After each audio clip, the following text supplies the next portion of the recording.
please subscribe and don't forget to press the bell icon to get notified whenever we upload a new video.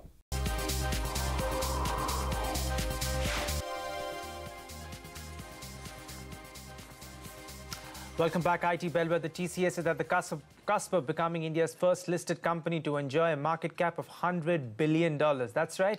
In fact, the company's market cap is currently at 2.5 times that of its nearest competitor, and that is Infosys.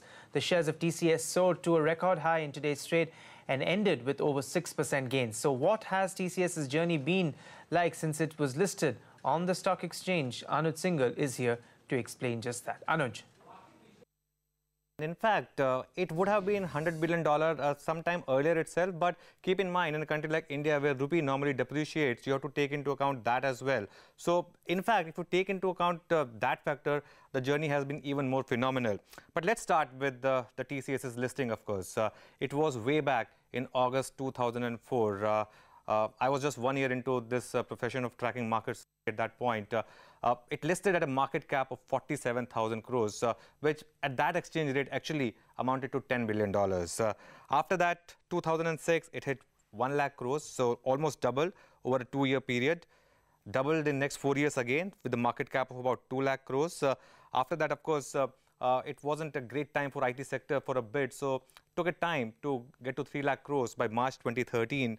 But from March 2013 to December 2013, the next 1 lakh crores came rather swiftly, as you saw on that graphic plate as well.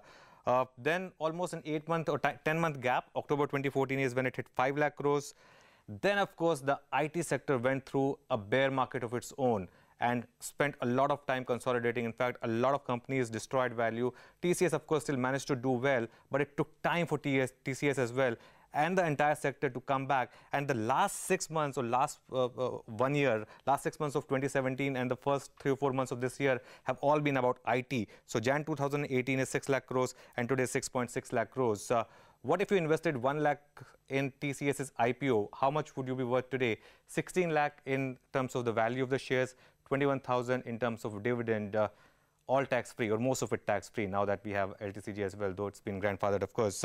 Now, the most interesting point is, we keep talking about this Infosys versus TCS comparison. In some way, it's not fair because Infosys, TCS straight away listed at 47,000 crore market cap. Infosys listed way lower, less than 1,000 crores and has been actually a much bigger wealth generator. But still, TCS listed at 25% discount to Infosys in its market cap, caught up with Infosys over a 6-year period. Even though it was the largest company always by numbers, by sales and profit, it was always higher than Infosys. But because Infosys had been trading for so long and had given such a great trading history, Infosys always was the bellwether and TCS always used to command a discount to Infosys. But look at what has happened now. Now TCS is 2.5 times Infosys. So Infosys plus Infosys and half of Infosys. Not just that, TCS market cap is 52% of all the index IT companies.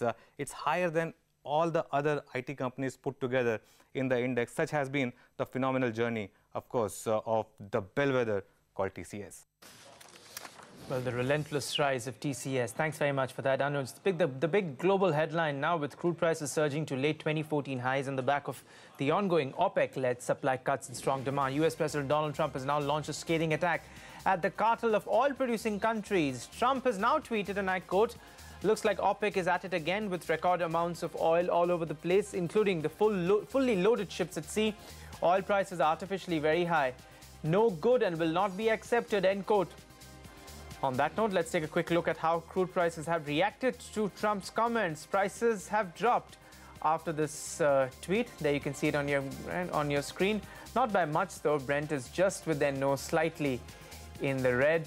NYMEX is at about 68.29 per barrel. Well, on to all the trading action from Dalal Street today, and what a day this was. A last hour rally pushed the markets below the flat line. The Nifty ended just 1 point in the red, while the Sensex closed 11 points lower. Mid-caps mildly underperformed with cuts of about 0.3%, while the Bank Nifty saw a bigger fall of 0.75%. On to Mint Street now. The rupee has weakened by another 33 paise today to breach the 66 level to the dollar. This makes it the 13-month low for the currency. Increased dollar demand from importers, overseas strength of the greenback, and the minutes from the Reserve Bank of India's MPC meet are all putting pressure on the Indian currency. The minutes from the MPC meet indicate that the RBI may shift to a hawkish monetary stance. Deputy RBI Governor Viral Acharya has shown an inclination, in his own words, for a beginning of a withdrawal of accommodation in the next MPC meeting in June. So rupee there is at a 13-month low. Possibly could be a good news for the exporters, but we are yet to sort of see a revitalization on the export front. On to important statistics from rural India now. The Rural Development Ministry has completed its review of the progress and timely payments of wages under the Mahatma Gandhi National Rural Employment Guarantee Scheme. Which states have done well and which ones are lagging behind? Anshu Sharma is standing by with a report card. Anshu, so take us through the data. MNREGS or Mahatma Gandhi National Employment Guarantee Scheme is the single social welfare scheme under Rural Development Ministry which gets the highest allocation. For FY19, government has allocated 55,000 crore rupees, and just recently last week, Rural Development Ministry has done a performance review. It has found that the good paymasters include Tamil Nadu at 99%, which is the highest, and Kerala at 97%, Uttarakhand at 94.6%, Chhattisgarh at 94%, and Rajasthan at 93% for paying the MNREGS pay for the workers within 15 days. The laggards are which pay the poor payment includes Nagaland at 6%, Jammu and Kashmir at 11.4%, Arunachal Pradesh at 29%, Meghalaya at 38%, and Bihar at 60% for making payment within 15 days, which is mandated. And all over India, it is 86% average for all India. For good governance, the leaders include states like Chhattisgarh, Odisha, Sikkim, Telangana, Andhra Pradesh, and Jharkhand. Some of the laggards include for good governance Rajasthan, Karnataka, and Haryana. Good governance means the muster rolls and the file for these MNREGS work is kept properly, which is used for assessment of making payment and verification of the jobs done. The states have been asked to expedite the process for making these payments to the workers under MNREGS. Back to you. All right, Anshu, many thanks. An important report there gives us an idea of how states are faring as far as MNREGS reimbursements and payments are concerned to their people. Time for us to slip into another break, but when we return, we take you inside the poll-bound Karnataka to find out how many candidates are millionaires and how many have serious criminal cases against them. That's special up next.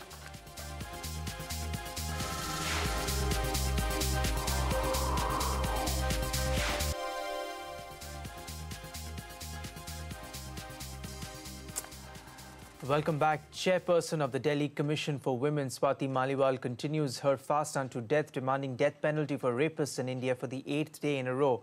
Meanwhile, today the centre submitted a letter to the Supreme Court stating that they have initiated a process to amend the Protection of Children from Sexual Offences Act to ensure the maximum punishment for child rapists.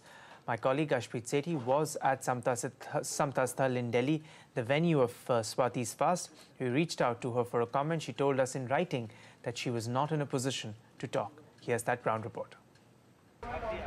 Well, we are at Samta Sthal, where the Delhi Commission women, as far as the chief is concerned, she's on fast here. This is an 8th day of fast, and there's absolutely, we see no budging from her end. She's saying that she will not be coming out of a fast. She will be continuing with it because there's no concrete decision that has come from the government. Now remember, the government has said in Supreme Court that they will be looking at amending the POSCO Act as far as getting death penalty for those who rape, sexually assault infant, especially between the age group of 0 to 12 years is concerned. Now remember, she has been sitting on a fast for 8 days. You might not be able to see her clearly, but she's sitting right behind us.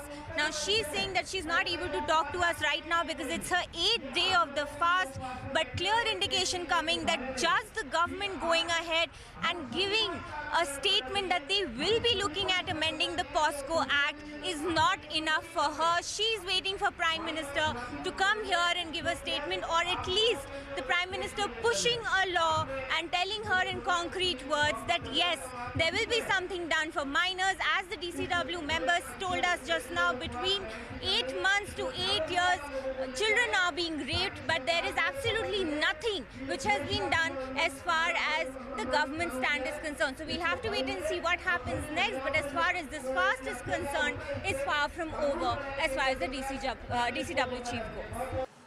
All right, Ashpreet, thanks very much for that ground report. Now to the poll-bound state of Karnataka. BJP has released its third list of 59 candidates for the upcoming assembly elections. That's on the 12th of May. It has fielded Gopal Rao from one of the constituencies against Chief Minister Siddaramaiah. In the latest list, the party has also exchanged the existing candidate for Kolar Goldfield, which will now be contested by S. Ashwini. That's not all. Several heavyweights filed their nomination papers today. Chief Minister Siddaramaiah filed his papers from his constituency. Leader of the Janata Dal Secular, H.D. Kumaraswamy, filed his nomination papers as well. He will be fighting from 2 seats as well. Association of Democratic Reforms has analysed nearly 500 candidates who will be fielded by the 3 major parties in Karnataka, the Congress, BJP and the Janata Dal Secular. Archana Shukla is standing by with some interesting findings. Makes for quite an interesting read there. Archana, take us through the findings that they've come up with. Well, yes, preliminary analysis of the candidates fielded by political parties in Karnataka show that money power continues to rule. An analysis by Association of Democratic Reforms shows that of the 498 names being announced, so far by the 3 political parties, 277 are crorpatis, and a majority of them are recontesting. 91% of Congress candidates, 87% of BJP and 79% of JDS candidates recontesting this time in Karnataka are crorpatis. Just for a comparison, 93% of MLAs in the outgoing Karnataka Assembly are crorpatis. 10 Congress candidates whose affidavits were available have shown total assets above 100 crore rupees. 3 candidates of JDS and 1 of BJP have made it to that coveted 100 crore plus list. The richest candidate so far is Priya Krishna, Congress MLA from Govindraj Nagar constituency, with total assets of 910 crore. Interestingly, richest candidates of both BJP and Congress are pitched against each other in BBMP South constituency. JDS's richest candidate is contesting from neighbouring BBMP North seat. When it comes to serious criminal cases, there is no bar either. 17% of BJP candidates, 16% of both Congress and JDS each are charged with serious criminal cases, but have been given tickets for recontesting in this assembly election.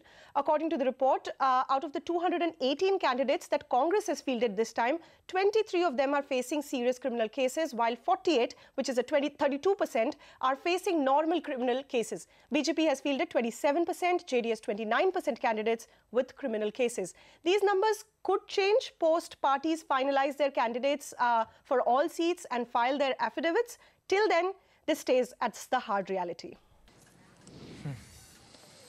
Well, thanks for that, Archana. Clearly, none of the 3 parties can take a moral high ground as far as wealth, how wealthy the candidates are, or in terms of the number of criminal cases against them. Time for us to slip into another break. Up next, Tamil films release after a 50-day drought. A special from Chennai on the other side.